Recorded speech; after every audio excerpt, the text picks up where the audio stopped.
Hi everybody, Tom here with cedar apple rust. It's the middle of July and I'm getting a lot of calls from folks.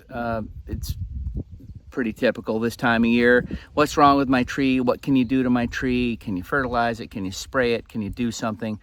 And the thing about most leaf diseases is that they are fungal, most of them. Fungi are amazing organisms and they're pretty crafty and pretty clever. Long story short, this damage is kind of done and it's not life-threatening. But if you want to get on top of something like cedar apple rust, which affects most of the rose family, especially apples, but also hawthorns, pears, to a slightly lesser degree. If you want to get on top of fungal leaf diseases, you got to act early. And I'm just going to give you some cultural practices that'll help now that it's summer going into fall. In the plant world, it's late in the growing season already. We don't really think about it because we think, oh, it's high summer, everything looks great, we're waiting for our fruit to ripen, etc. But the trees and plants in the world are in high production right now. And they're going to start slowing down. About a month or so, the nights will get longer, days will be shorter, and they're in the process right now of putting away stores for the winter. So they're going to make do with what they got, is my point. If you want to get on top of fungal leaf diseases, you have to act very early in the spring. And I think the most important thing to do is to prune your fruit trees to an open habit. Now that doesn't mean take out all of the interior branches at all. It just means think about letting air move through the plant and letting light filter through those branches.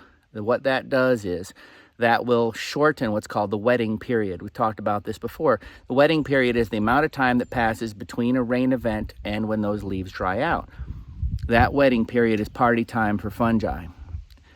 These fungi were established many weeks ago in the spring. Those first warm spring rains, spores are floating all over the place. In the case of cedar apple rust, there's a kind of a globulous looking, alien looking life form that lives on Juniperus virginiana primarily, the red cedar.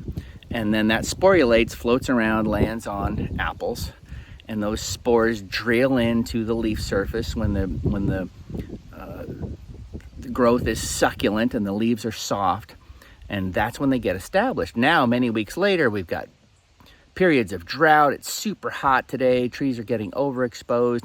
There's all kinds of other challenges to plants in addition to the fungi. So if they're struggling with more than one thing. These leaves aren't functioning as well as they might because of the presence of this rust. Obviously, it's displacing some photosynthetic tissue. That makes perfect sense, but it's not going to kill this tree, I promise. It's mostly an aesthetic issue, and the most important thing you can do now from here on out is pick up these leaves when they fall. That'll limit some of the inoculum for next year, okay? Chop them up real well, compost them, trash them, bury them. You could burn them. It's just about getting rid of that inoculum. Clean them up, okay? Next winter, prune and keep the trees free of stress. I cannot emphasize the importance of mulch during hot summer days like this. I've been doing some watering in the garden, and in the areas where I've got wood chip mulch over vegetables, the water just doesn't pool up and flow out of the bed because it's being soaked up by the mulch.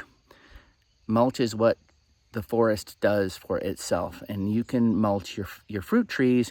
You're going to help keep them free of stress by not only suppressing weeds, but retaining moisture, keeping the soil cool, what have you. I'm going all over the place, but the point is it's a holistic thing. You know, that's what plant health care is. It's about thinking about all these different things.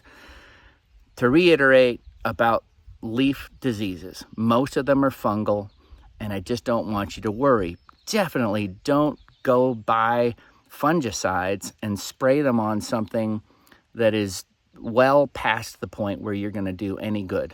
Okay, you really got to study these things. And fungicides are some of the most toxic pesticides out there. You can buy them. People are going to sell them to you. but you're not going to get much good done, I promise, okay? Don't panic. Keep the tree healthy, and we'll get it right next year.